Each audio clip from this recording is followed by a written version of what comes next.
آقا علیہ الصلوۃ والسلام معراج کی رات جب کائنات کی سیر کرنے نکلے، اللہ کی بارگاہ میں جانے کے لیے نکلے، تو آپ فرماتے ہیں کہ جب میں جنت پہنچا تو میں نے اپنے آگے حارثہ بن نعمان کی تلاوت کو سنا۔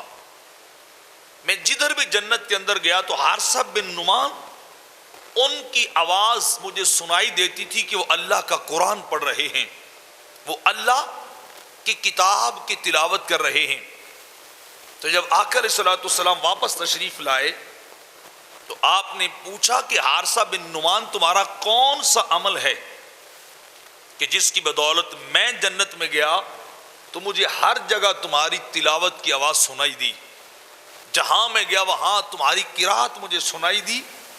تو لوگوں نے بتایا جی حارثہ اپنی ماں کی بڑی خدمت کرتے ہیں، حارثہ اپنی ماں کی بڑی نوکری کرتے ہیں، تو ماں کی خدمت، ماں کی نوکری، ماں کی اطاعت اور فرما برداری نے حارثہ بن نعمان کو اتنا بڑا مقام اور درجہ دیا کہ جدھر جدھر میرے آقا جنت میں جاتے ہیں حارثہ کی آواز سنائی دیتی ہے، حارثہ کی تلاوت سنائی دے رہی جنت کے اندر۔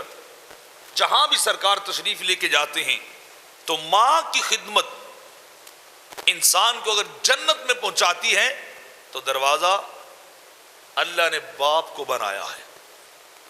تو یہ دونوں انسان کی جنت بھی ہے اور جہنم بھی ہے۔ میرے آقا علیہ الصلوۃ والسلام ایک حدیث مبارکہ کے اندر آتا ہے کہ ایک شخص نے پوچھا کہ حضور مجھے ماں اور باپ کے متعلق کچھ وصیت کیجئے، مجھے کچھ احکام بتائیے۔ تو آقا علیہ الصلوۃ والسلام نے ارشاد فرمایا کہ وہ تیری جنت بھی ہیں اور وہ تیری جہنم بھی ہیں۔ ماں اور باپ کہ اگر خدمت کرے گا تو جنت جائے گا، اور اگر ماں اور باپ کی خدمت نہیں کرے گا تو جہنم جائے گا۔ وہ تیری جنت بھی ہیں، وہ تیری جہنم بھی ہیں۔ تو گھر کے اندر اللہ نے سب کچھ پیدا کر دیا ہے، سب کچھ بنا دیا ہے کہ انسان اگر ماں باپ کی خدمت کرے تو رب کائنات انسان کو یہاں ہی جنت عطا کرتا ہے۔